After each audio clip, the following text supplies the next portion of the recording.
Olá pessoal, tudo bom? Aqui é o professor Renato falando com todos vocês. Estamos iniciando aqui a nossa aula 2 do nosso curso de História do Maranhão, que vai abordar justamente os principais fatos da história do Maranhão, beleza? Então espero que vocês possam entender a aula de hoje. A aula de hoje já tem um material disponível lá na nossa pastazinha lá no Google Drive, que você já tem um link aqui na descrição do vídeo. Também tem as questões lá que vocês devem fazer pela plataforma do Google Forms, tudo bem? Mas quem quiser de fato também o material em PDF, pode entrar no nosso grupo do WhatsApp e solicitar que eu estou enviando para vocês, tudo bem? Tranquilo? Então você pode fazer a resposta lá no Google Forms, que lá eu vou poder dar um feedback para vocês de cada questão de forma individual. É melhor do que gravar o vídeo de fato da resposta, porque você não consegue exercitar. Então o objetivo aqui é vocês exercitarem a história do Maranhão, beleza? Então pelo Google Forms vocês vão poder fazer isso, tranquilo? E lá vocês vão responder, é uma questão objetiva e uma questão discursiva, muito parecido com o que é trabalhado na UEMA, e aí vocês vão de fato responder pela essa plataforma, que o link está aqui na descrição do vídeo também. E aí vocês vão poder de fato ter um feedback comigo. São 2 questões apenas, então dá tranquilo para você focar na aula de hoje, beleza? Tranquilo? Então vamos lá. Curso de História do Maranhão, aula 2, Maranhão Colonial, que é o módulo 1. E hoje a gente vai falar sobre a fundação da Capitania do Maranhão e o desinteresse de Portugal em relação à Capitania do Maranhão, beleza? Vamos prestar atenção, que esse é um assunto que de vez em quando cai nos vestibulares, seja no Enem, seja também na UEMA. Eu tirei aqui boa parte do nosso material dessa aula de hoje. Eu tirei um texto desse livro aqui do professor Jean Botelho, que é um livro muito bom, né? Já aconselho vocês, de fato, tem, se eu não me engano, tem no Mercado Livre para comprar. Quem mora em São Luís tem a oportunidade de comprar esse livro, é menos de R$100 um livro desse aqui. Muito bom o livro, ok? E aí você pode de fato pegar um livro de História do Maranhão que vem com questões, que vem com alguns trabalhos, artigos que foram feitos por outros profissionais, historiadores e por aí vai, beleza? Então eu tirei parte desse texto aqui, né? Fiz uma resenha do texto e disponibilizei para vocês lá disponibilizei para vocês lá na nossa pastazinha no Google Drive, tudo bem? Então, espero que vocês possam ir lá e observar o livro do professor Jean Botelho, ok? Beleza, então vamos iniciar a nossa aula para a gente não estender muito e poder fazer as discussões consideráveis a respeito desses dois primeiros tópicos, tudo bem? Então vamos lá. Maranhão Colonial, ao módulo 1. Hoje nós falaremos sobre a fundação da Capitania do Maranhão de 1535. Lembrando que as capitanias hereditárias foram criadas a partir de 1532. O livro do Jean Botelho mostra que 1534, mas essas datas elas são datas corretas, ok? 1532 é a ideia de se criar uma divisão do território brasileiro devido à ameaça de invasores dentro da América Portuguesa, países que não respeitavam o Tratado de Tordesilhas, que dividia basicamente a América em América Espanhola, dominada pela Espanha, e América Portuguesa, dominada por Portugal, né? Então a fundação da Capitania do Maranhão, ela vai ter a data principal de 1535, que foi a tentativa inicial de colonizar o território maranhense. Mas as capitanias como um todo, elas foram criadas a partir de 1532, ok? Tranquilo? Beleza. Vamos avançando. Aqui eu preparei um material para vocês, especificamente para a gente falar sobre a fundação da Capitania do Maranhão.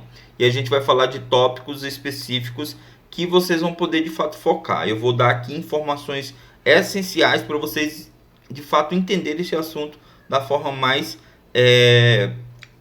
fácil possível, ok? Então vamos lá. Elementos históricos da fundação da Capitania do Maranhão. Primeiro, contexto histórico geral. Bom, pessoal, a Capitania do Maranhão, fundada em 1535. 1535, século XVI. O que estava acontecendo no mundo no século XVI? Lembrando que a Idade Moderna começou, segundo os historiadores, com o fim da Guerra dos 100 Anos, em 1453, com a tomada de Constantinopla pelos turcos otomanos, que acabaram com o Império Romano do Oriente, o Império Bizantino, e aí iniciou-se o período de Idade Moderna, um período de transição medieval para a época moderna, na qual a Igreja Católica perde muito poder nesse processo, ok? Perde muito poder nesse processo e acaba meio que rivalizando com outras doutrinas religiosas que surgiram nesse momento. Então nós estamos vivendo o período das reformas religiosas, estamos vivendo o período do renascimento cultural, político, renascimento econômico, renascimento urbano, tudo isso à tona no continente europeu. Lembrando que esses países que fazem parte desse processo de unificação europeia, a formação dos reinos europeus, né, como o Reino de Portugal, o Reino da Espanha, o Reino da Inglaterra e o Reino da França, são processos que vão acontecendo desde o final da Idade Média. Então nós temos lá na Europa, primeiramente, reformas religiosas, absolutismo monárquico, o início do capitalismo comercial, chamado de mercantilismo também, na qual as potências europeias vão ficar sedentas por riquezas de outros continentes. O comércio e o domínio árabe no início da Idade Média, né, na metade da Idade Média, que propiciou o conhecimento dos europeus sobre os produtos que os árabes de fato buscavam, levavam para a Europa, fazendo o comércio terrestre, fazendo o comércio lá com as cidades italianas, né, de Gênova e Veneza, o monopólio comercial das cidades italianas. Tudo isso fez com que os países europeus recém-formados, os reinos europeus, buscassem o quê? Matéria-prima em outros continentes, principalmente na Ásia, que era chamada de Índias naquele momento. Então eles iam buscar até a Ásia aqueles produtos que os árabes antigamente estavam levando. Nesse processo de chegar até as Índias, os países europeus, os reinos europeus, acabaram chegando até a América. Não de forma errada, como muitos professores de história falam, mas de uma forma proposital. Ah, professor, você está dizendo que eles já sabiam que existiam terras para ali? Sim, olha só, os relatos dos países nórdicos, né, mostram que desde o século X, povos europeus, principalmente nórdicos, chegaram até a América. Tudo bem? Chegaram até a América. Um exemplo clássico, você pode, por exemplo, assistir a série Vikings, né, Vikings, tanto faz, que você vai observar lá as viagens dos vikings para regiões bem distantes, né, para o norte. Por exemplo, o possível filho lá do Ragnar, né, o Ubbi, ele chegou até a Islândia. Da Islândia, muitos nórdicos acabaram chegando até a América do Norte. Então, o contato europeu com o continente americano já era conhecido há muito tempo. Beleza? Há muito tempo. Então, essa teoria de que eles erraram o caminho e chegaram até a América é totalmente errada. Tudo bem? O que acontece? O Cristóvão Colombo não é o primeiro europeu a pisar no continente americano. Tudo bem? Não é o primeiro europeu. Já existem relatos muito anteriores a ele. Ok? E eu vou estar disponibilizar para vocês, quem fazer parte do nosso grupo, lá uma imagem que mostra um pouquinho disso. Ok? Ele é o mais famoso, mas não foi o primeiro a chegar à América. Mas vamos voltar aqui para o Maranhão especificamente. Então, o Maranhão ele vai entrar no contexto de que Portugal, que foi o detentor da América Portuguesa, buscasse terras que dessem lucro a Portugal. Então, o contexto histórico aqui é o período das grandes navegações, o período das reformas religiosas, o período do mercantilismo, ok? No mercantilismo, os reinos queriam ficar o quê? Ricos. E para um reino ser considerado rico, precisava ter o quê? Metais preciosos. Tudo bem? E devido à posição estratégica do estado do Maranhão, né, devido à posição estratégica dessa região aqui do norte do território brasileiro, podemos observar que o Maranhão já era conhecido também por outros reinos europeus. É por isso que eu estou falando para vocês. Não necessariamente os portugueses, mas espanhóis, holandeses, ingleses.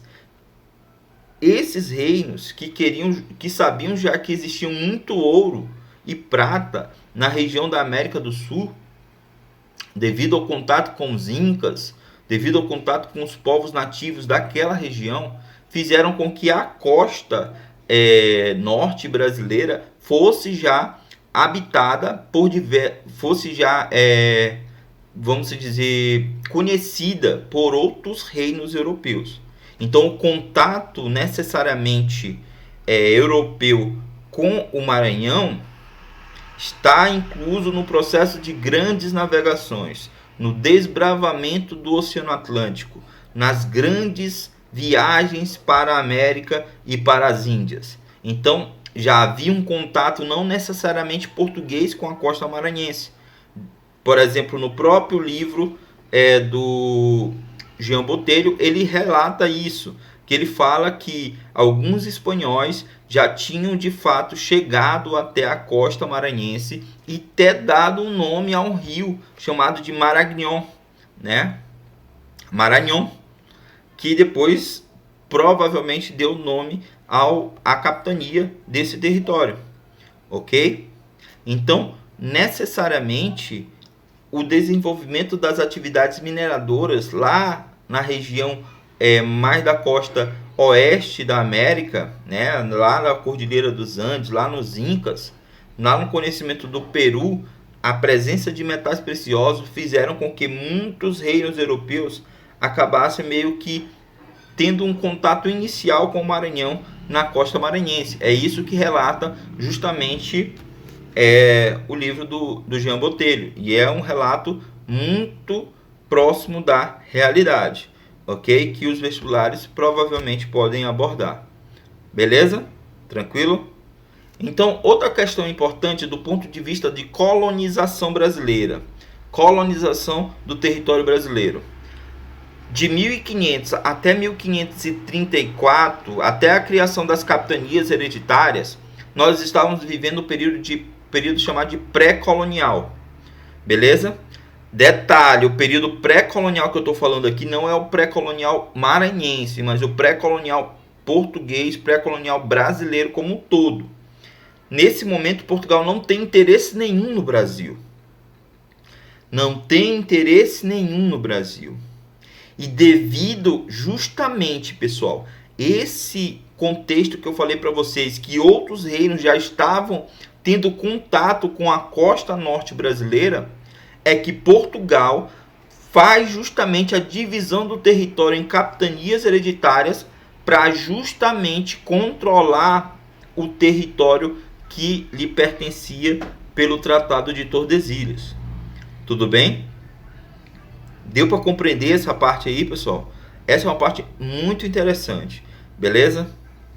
Então, Portugal, inicialmente, até 3 décadas, desde a chegada de Pedro Álvares Cabral aqui no território, até, de fato, a colonização com as capitanias hereditárias, daí uma cerca de 3 décadas, tudo bem? Então, nesse momento, Portugal não tem interesse no Brasil. Tudo bem? Tudo bem? Beleza. Nesse período, era só as feitorias, né? Entrepostos comerciais instalados no litoral brasileiro, ok? Que isso daí é especificamente, né, exclusivamente o pau-brasil. Tranquilo? Podemos avançar? Vamos avançando. Vamos avançando porque precisamos. Capitanias hereditárias, justamente. As capitanias hereditárias, elas foram criadas basicamente para Portugal controlar o território brasileiro e poder implementar o seu sistema de colonização ao Brasil. Já na terceira década do século XVI, você já tem uma diminuição do comércio com as Índias, uma diminuição do comércio porque outros reinos também chegaram às Índias, e aí Portugal não estava tendo mais lucro assim com as Índias. Agora ele tinha que estabelecer seu domínio em outros lugares. Um desses lugares seria o Brasil, porque não havia ainda uma notícia que havia ouro aqui. né? Até tem a questão lá da carta do Pero Vaz de Caminha, quando ele fala, não encontramos ouro aqui, nem o vimos, nem sequer metal ou coisa parecida. Então, quando ele falava isso na carta ao rei de Portugal, ele justamente dava a intenção, dava a ideia de que, olha, a gente vai dominar essa região aqui, mas ela não é o mais importante para nós, porque a gente não encontrou ouro, nem metal precioso. Encontramos povos nativos que têm o conhecimento de algumas ervas e que, devido ao processo de reformas religiosas, a contra-reforma, é que eles precisavam vir para cá para catequizar essas pessoas e tornar elas cristãs. Entendeu? Olha a loucura. Não é uma coisa interessante? Então, tem uma questão do Enem que caiu sobre isso. A gente vai depois falar sobre ela. Tudo bem? Podemos avançar? Vamos avançando, pessoal.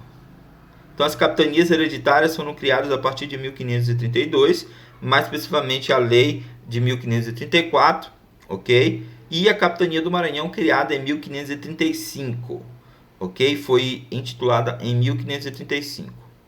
A fundação da capitania. Bom, as capitanias, elas tinham a função basicamente de retratar elementos dentro do ponto de vista geopolítico português de controle do território. Então, o objetivo principal era controlar o território, não era explorar o território, não era necessariamente colonizar inicialmente. O interesse principal era proteger as terras, ok? A necessidade de colonizar foi justamente porque como é que a gente vai manter essas pessoas aqui sem fazer nada? Então a gente tem que colonizar o território. Temos que fundar cidades, vilas, fortes, para que a gente possa de fato proteger as terras. Se a gente ainda não encontrou ouro, não vamos permitir que outros reinos encontrem ouro no território brasileiro, no território maranhense. Então a fundação da capitania do Maranhão, ela foi feita basicamente pelo rei de Portugal na intenção de presentear alguns portugueses importantes, dentre eles o historiador João de Barros. Tudo bem? Tranquilo? Que é considerado um dos primeiros historiadores. Eu vou disponibilizar para vocês aqui na nossa pastazinha lá no Google Drive uma biografia do João de Barros, para você aumentar o grau de conhecimento sobre um dos principais elementos desse momento inicial de colonização do território maranhense. Tudo bem? Então vamos avançando. Os donatários do Maranhão. Então, o Maranhão ele foi de fato doado a João de Barros e também o Fernando de Alves da Cunha. Esses caras, e o Aires da Cunha, perdão, pessoal. E o Aires da Cunha. O Aires da Cunha seria a espécie de militar que ia iniciar o processo de dominação do território. Ele seria uma espécie de capitão-mor, ok? Tomem como principal elemento da colonização do Maranhão esses personagens. Capitão-mor é esse personagem principal que vai fazer parte do controle do território maranhense até o período de independência do Brasil. Os capitães, esses capitães-mor, eles tinham a função principal de manter a unidade do território. Então, dentro do estado do Maranhão, observamos principalmente esses personagens como dominantes na política para justamente conter revoltas, impedir invasões e fazer com que o Maranhão fosse um território apaziguado. Tudo bem? Então, o Capitão Mor vai ser um personagem importantíssimo na colonização do território maranhense.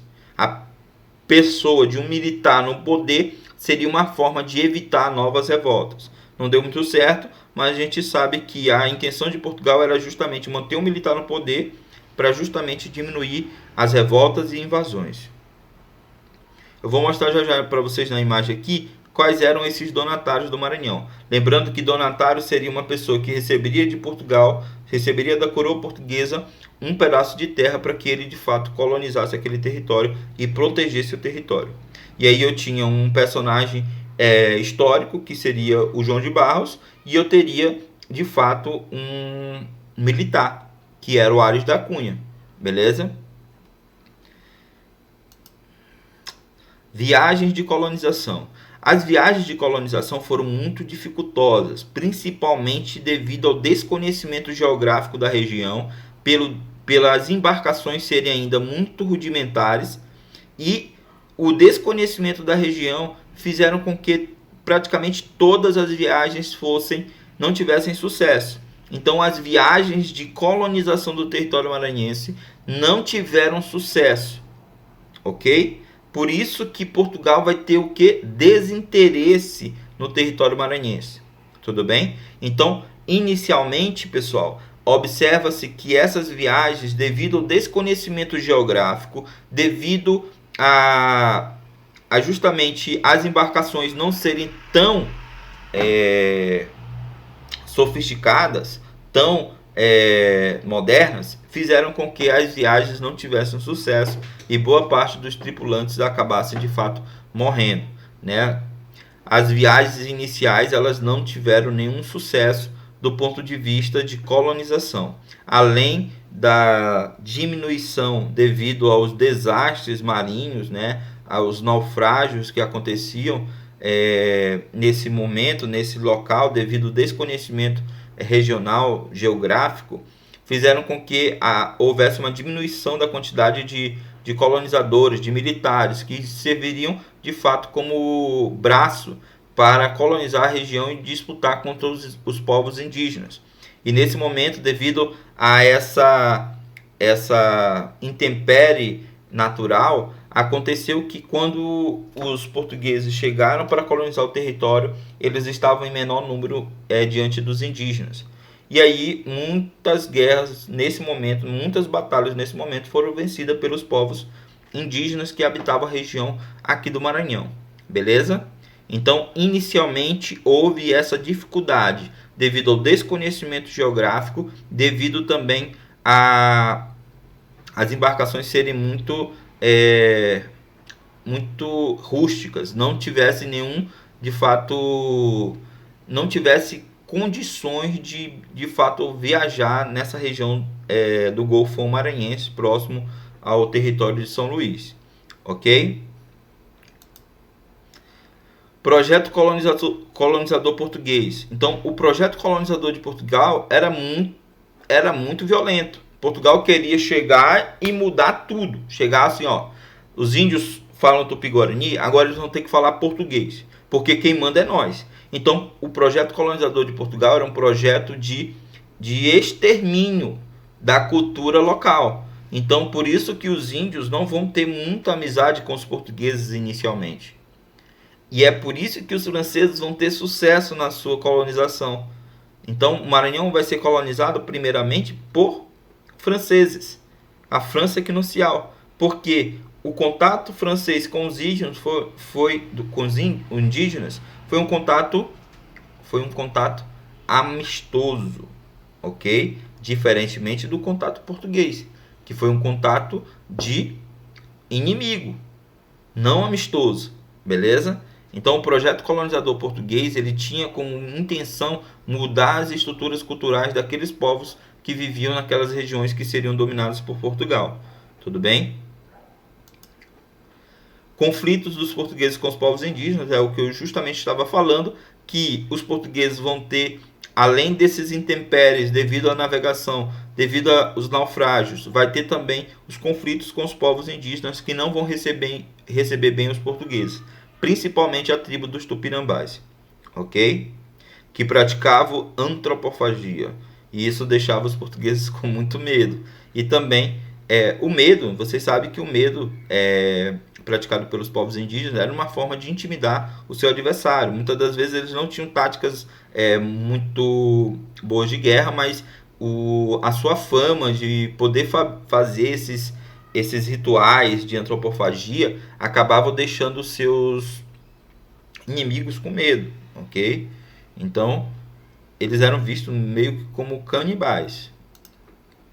E aí nós temos aqui uma imagem que mostra basicamente como foi dividida a capitania do Maranhão. Essas capitanias, esses pontos em vermelho aqui que vocês estão podendo observar, são os...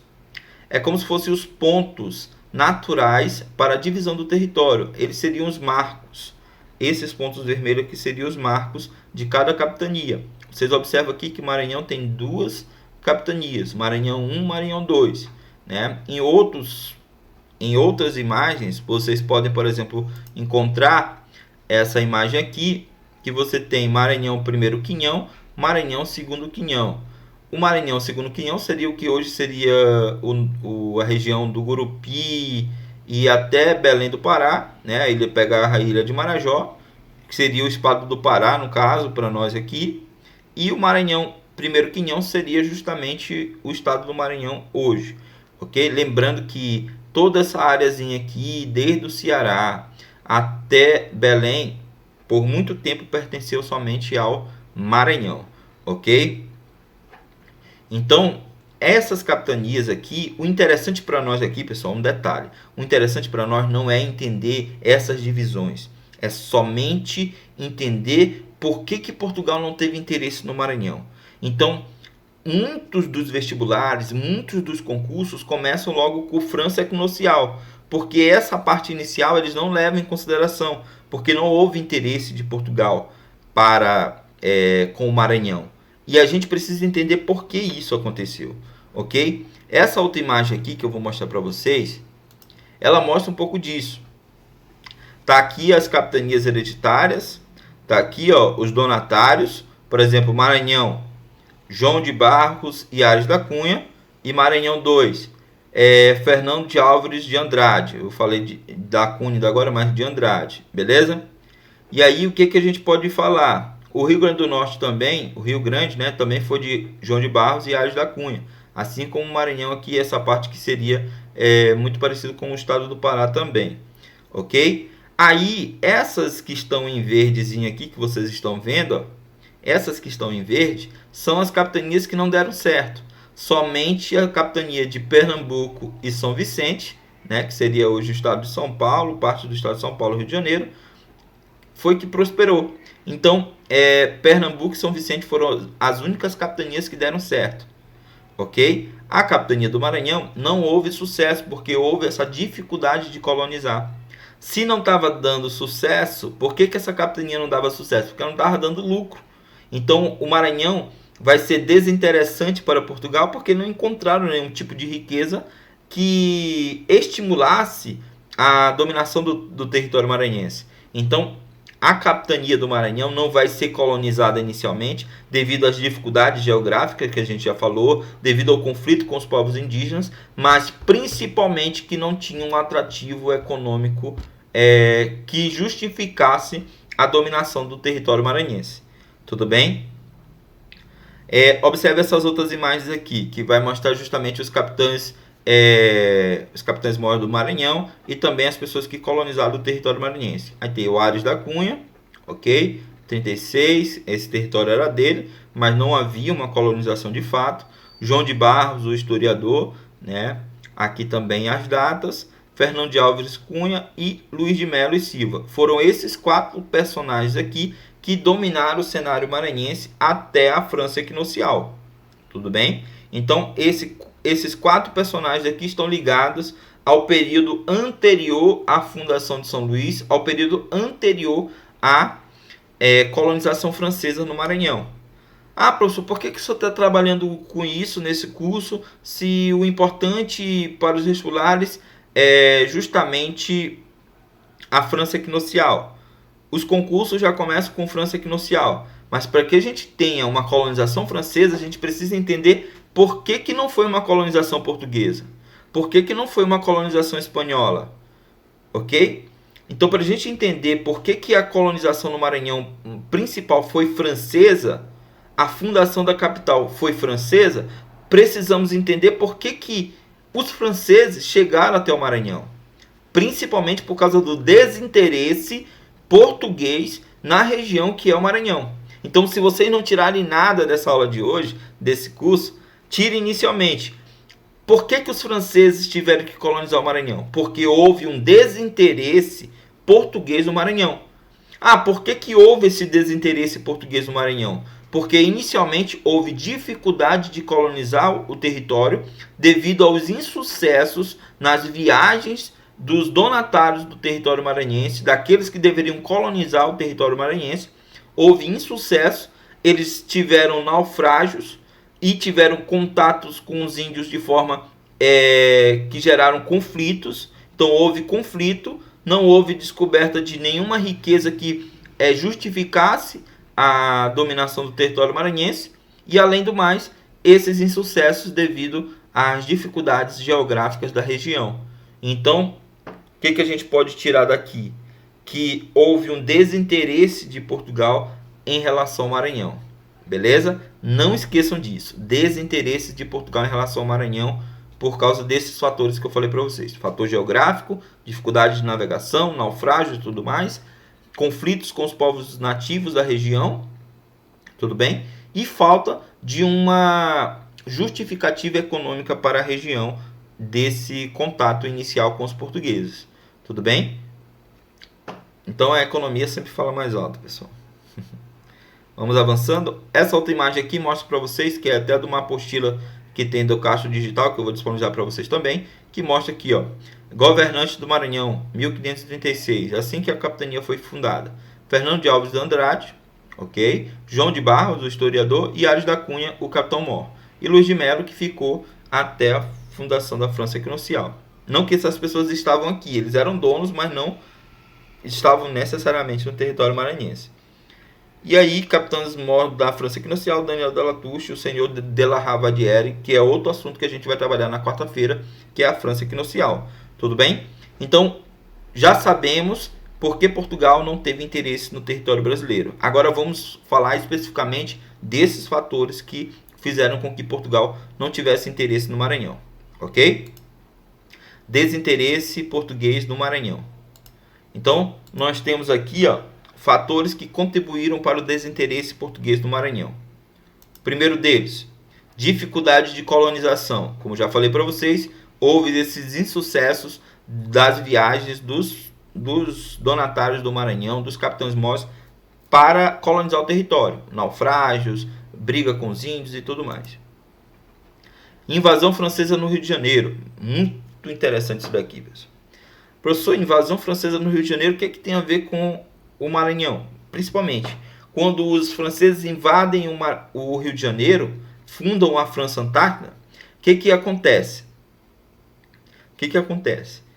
Portugal direciona suas forças para expulsar os franceses do Rio de Janeiro e esquece do resto do território da América Portuguesa. Então, ao invés de vir colonizar o Maranhão, o que eles fizeram?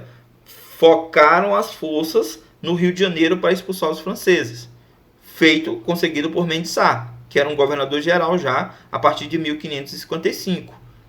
Entendeu? Então, quando houve a invasão francesa no Rio de Janeiro, se já havia um desinteresse português no Maranhão, esse desinteresse acabou sendo ainda potencializado, porque agora Portugal, o reino português estava focado em expulsar os franceses do Rio de Janeiro. Tudo bem? Tranquilo? Deu para compreender isso aí? Tranquilo. Empreendimento caro, ou seja, para colonizar o Maranhão você precisava ter embarcações mais sofisticadas, você precisava de ter um número de militares importante, e tudo isso era muito dispendioso. E na incerteza de riquezas na região, fizeram com que muitas pessoas pensassem, não vou para lá não, só lá tem índio que quer matar a gente, quer comer o nosso coração, eu vou para lá para quê? Lá não tem nenhuma riqueza, até agora ninguém disse que tem riqueza lá, então não vamos para lá não, senhor. O que a gente vai fazer para lá? Só gastar nosso dinheiro e ir procurando morrer? Quem que vai gastar o dinheiro para morrer? Ninguém. Se tivesse lá metal precioso, se tivesse ouro, de boa, a gente ia para lá, ok? Mas não tem nada disso, ou seja, não tinha atrativos econômicos. Então, falta de atrativos econômicos foi um grande motivador para o Maranhão ser esquecido. Além da invasão francesa no Rio de Janeiro, na qual Portugal se direcionou, se fechou para expulsar os franceses do Rio de Janeiro, concentrou as forças ali, Além disso, o empreendimento era caro para vir para o Maranhão e não tinha atrativos econômicos. Tudo bem? Inicialmente. Guerras contra os povos indígenas, como já falei para vocês, foi outro motivador para que os portugueses não viessem para o território maranhense. Além disso, mais lá para a década de 70 do século XVI, acontece a União Ibérica. O que acontece? Portugal perde sua autonomia. Imagine só, o Maranhão não tinha atrativo econômico, tinha guerra com os índios, era caro vir para cá, e aí acontece o quê? Portugal perde a sua autonomia. Portugal é unido ao reino da Espanha pelo rei Filipe II da Espanha, que passou a ser o rei Filipe I. Devido lá às cruzadas, a guerra entre muçulmanos e católicos, né, a expulsão dos mouros de Portugal, a guerra das cruzadas, na qual Dom Sebastião acabou desaparecendo na guerra, nunca sendo encontrado, Portugal ficou sem rei, e o rei da Espanha, que era primo do antigo rei de Portugal, acabou pegando o trono de Portugal e unindo ao trono espanhol. Essa é a União Ibérica. Se Portugal não tinha interesse no Maranhão porque já não tinha atrativos econômicos, imagine a Espanha, que tinha ouro na América do Sul, que tinha ouro no Peru, que tinha ouro no México. Vai se interessar pelo Maranhão? Também não. Então, durante o período da União Ibérica, houve um desinteresse ainda maior sobre o território maranhense. Então, esse é um fator decisivo, pessoal. Porque com a União Ibérica, muitos reinos que eram contrários à política espanhola começaram a invadir a América Portuguesa. Se lá a Portugal está dominado pela Espanha, eu odeio a Espanha. Era até amigo de Portugal, mas agora eu sou inimigo da Espanha. E aí eu vou invadir o Brasil por causa disso. Esse foi um dos exemplos, por exemplo, da França. Muitos navios piratas franceses, sabendo da União Ibérica, acabaram encostando na costa atlântica brasileira e tendo contato pontuais com vários povos nativos daquelas regiões. E como eu já falei para vocês, esses contatos dos povos que não eram portugueses eram um contato mais amistoso com os povos indígenas. Isso devido à União Ibérica, que é um fator decisivo, não é contado no livro do Jean Botelho, a União Ibérica, mas foi um fator decisivo para novas invasões no território brasileiro e principalmente no território maranhense. Então a União Ibérica ela foi um motivador de novas invasões ao território brasileiro, de novas invasões ao território maranhense. Essas invasões acabaram ocasionando a fundação da França Equinocial em 1612. Viagens já desde o final do século XVI, de 1595 já tinha registros de povos, de navegantes franceses no território maranhense. Ok? Dentre eles, Jacques Riffaut e também o Charles de Vaux, né? Charles de Vaux. Então, a União Ibérica, pessoal, ela favoreceu novas invasões. Portugal perdeu autonomia. Então, Portugal perdeu o domínio do seu próprio território. Ia mandar nas suas colônias? Não, né? O Maranhão, inicialmente, não era interesse espanhol. Havia até um interesse ainda de encostar lá na costa maranhense para impedir as pessoas indo para a parte espanhola do Tratado de Tordesilhas. Mas era uma coisa muito simples. O interesse da Espanha era justamente de manter suas colônias, de extrair ouro. A Espanha era um reino rico, era a maior potência naquele momento. E aí a Espanha não tinha interesse em locais que não eram atrativos econômicos. Imagine, se Portugal, que estava lascado, não tinha interesse no Maranhão, a Espanha, que era rica, ia ter interesse no Maranhão? Não, né? E isso fez com que o território ficasse jogado, ficasse à disposição de invasões. Foi justamente o que aconteceu e aí foi fundada a França Equinocial. O Maranhão ficou à deriva de invasores. Nesse cenário, aconteceu justamente a invasão de outros reinos ao território maranhense, dentre eles franceses e holandeses, que invadiram o Brasil e o Maranhão nesse período de União Ibérica. Tudo bem? Tranquilo? Deu para compreender isso, pessoal? Então, essa foi a nossa aula de hoje. Espero que vocês tenham entendido. Esse assunto foi um assunto muito importante do ponto de vista inicial do nosso curso, porque isso vai demonstrar para nós justamente o porquê que o Maranhão foi colonizado pelos franceses. Tudo bem? Então, não deixe de fazer as duas questões aqui da atividade que eu disponibilizei para vocês e até a próxima. Valeu, galera. É nóis!